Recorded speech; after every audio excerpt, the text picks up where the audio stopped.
Welcome, and thank you for joining our investigation. Today, we delve into a crime so profound, so baffling, it has haunted American history for over a century, transforming a quiet Fall River socialite into the subject of a macabre nursery rhyme. The case of the Borden family murders is not a simple whodunit, but a complex web of circumstantial evidence, class privilege, and Victorian secrets. The question at the heart of our story is both simple and chilling. Who brutally murdered Andrew and Abby Borden on a sweltering August morning? How did a woman at the center of the investigation walk free? On August 4th, 1892, a day so hot the air itself seemed to hang still, 5 people were inside a home on Fall River, Massachusetts 2nd Street. There was Andrew Borden, a wealthy, frugal, and deeply disliked man, second wife, Abby Borden.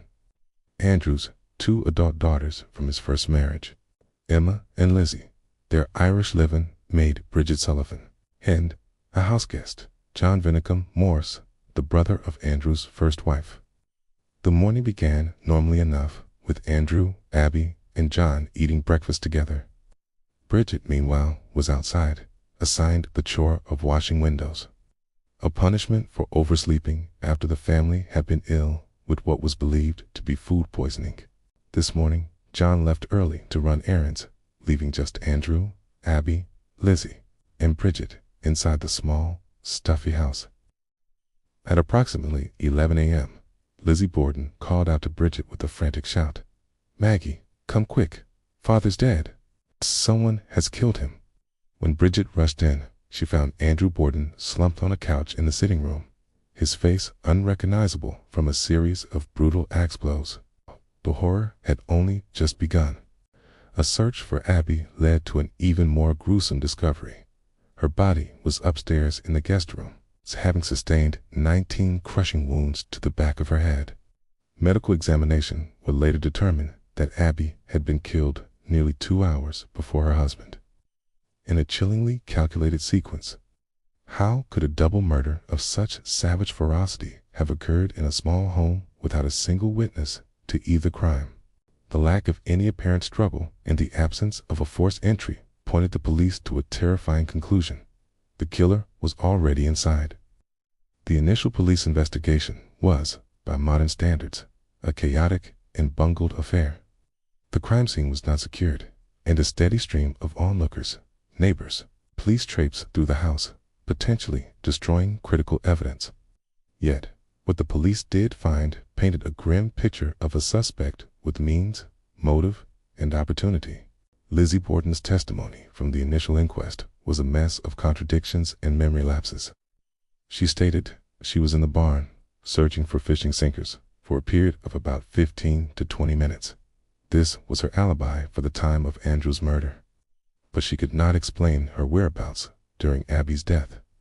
She also claimed she did not hear or see anything unusual. How could one not hear the frantic noises of 2 brutal murders taking place in the same house? The evidence forced a reframing of the timeline. The medical examiner determined that Abby was killed between 9 o'clock and 10:30 a.m., a full hour before Andrew. This timeline meant that between 9:30 a.m. and 10:45 a.m., Lizzie was the only person in the house with Abby. The implications of this were staggering. The most significant piece of evidence in Lizzie's favor was the lack of blood on her person.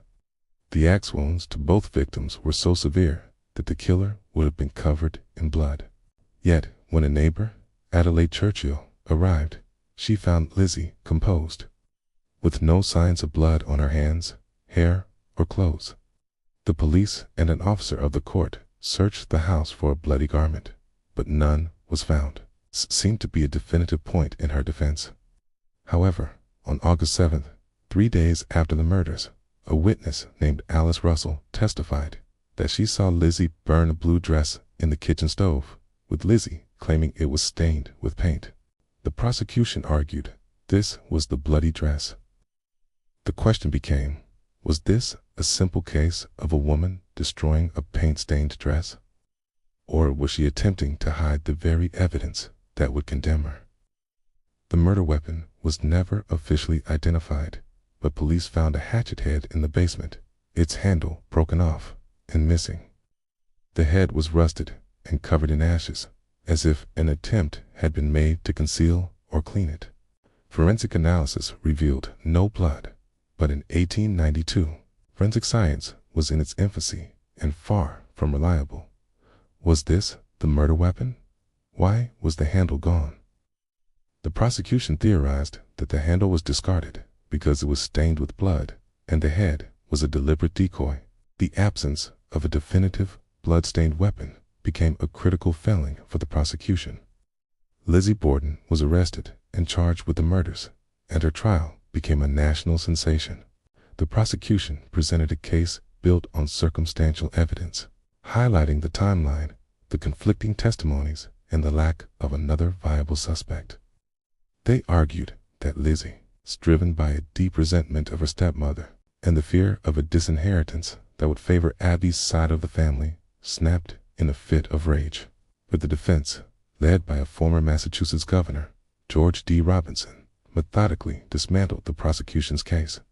They portrayed Lizzie not as a cold-blooded killer, but as a respectable, religious, and gentle woman, a member of society who simply could not have committed such a brutal crime. The prosecution's theory that Lizzie was naked during the attack to avoid bloodstains was dismissed as preposterous. The judge, in a stunning move, also excluded Lizzie's contradictory inquest testimony from the trial, robbing the prosecution of its most powerful evidence. The jury, comprised of all men from the same social class as the Bordens, deliberated for only an hour before returning a verdict of not guilty. The acquittal was met with both cheers and outrage, and the crime remained officially unsolved. Following her acquittal, Lizzie Borden inherited a substantial portion of her father's estate and moved with her sister Emma to a new, larger house on the hill, away from the scene of the crime. The two sisters, however, had a falling out years later and never spoke again. Lizzie, living under the name Lisbeth, remained in Fall River until her death in 1927. The murders of Andrew and Abby Borden were never solved, and no one else was ever charged. The case's legacy is immense, cementing Lizzie's name in folklore and forever posing the question of her guilt or innocence. The lack of conclusive forensic evidence, the botched police investigation, and the societal pressures of the time all contributed to the ambiguity that surrounds this case. It matters now because it stands as a chilling testament to how wealth and social standing can influence the outcome of justice, and how a family's darkest secrets can be buried beneath a facade of respectability. The records tell a story of a crime that was not just a failure of justice, but a powerful commentary on the American judicial system of the Gilded Age. The final question remains: a cold case with no new leads. If Lizzie Borden didn't do it, who did? Could it have been Bridget Sullivan, seeking revenge for her servitude and the family's cruel treatment? Or perhaps John Morse, the mysterious relative who was out on a convenient errand during the murders? To uncover the hidden motives and overlooked clues that might point to another suspect, the investigation into the Borden family murders continues. Like and subscribe to our channel, Story in 10, to join our next investigation.